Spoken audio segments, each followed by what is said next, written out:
Bismillahirrahmanirrahim. Di dalam Fathul Mu'in ada satu peristiwa, yaitu seorang perempuan yang hanya mau menghutangkan hartanya kalau si penghutang memberikan gadai berupa perhiasan dan perhiasannya boleh dipakai. Nah, ini hukumnya bagaimana? Ada satu ulama yaitu Al-Qadhi At-Thayyib An-Nasiri ditanya terkait dengan hukum itu.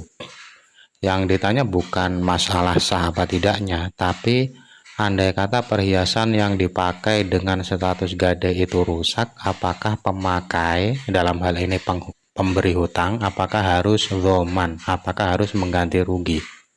Karena penjelasan ini memang urutannya dijelaskan setelah pembahasan, yaitu akad yang menuntut dhoman atau tidak itu antara sah dan tidaknya hukumnya sama. Dalam arti bila akad itu menuntut dhoman, apabila sah maka yang menuntut dhoman, bila tidak sah ya sama, tetap menuntut dhoman. Jadi masalah ini bukan ditanyakan sah apa tidaknya, yang pasti dalam prakteknya si pemberi hutang ini sudah melanggar ketentuan gadai. Karena dalam ketentuan gadai, penerima gadai atau murtahin itu tidak boleh memakai barang gadai. Di dalam kasus ini dia memakainya. Tapi yang agak unik dari jawaban Syekh Al-Qadhi At-Thayyib An-Nasiri adalah beliau mengkategorikan praktek ini sebagai praktek sewa, sebagai praktek ijarah, ijarah yang rusak, ijarah yang tidak sah, ijarah fasidah.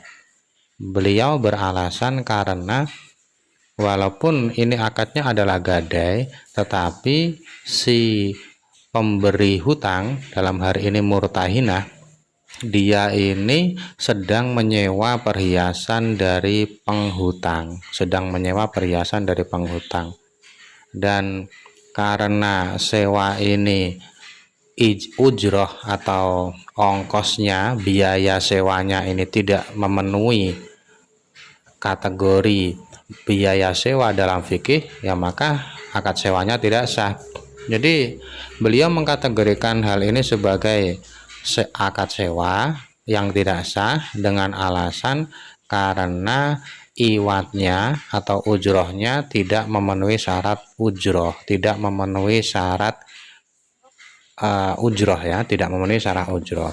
Nah, dalam praktek ini ujrohnya berupa apa? Ujrohnya berupa jasa dia meminjami hutang.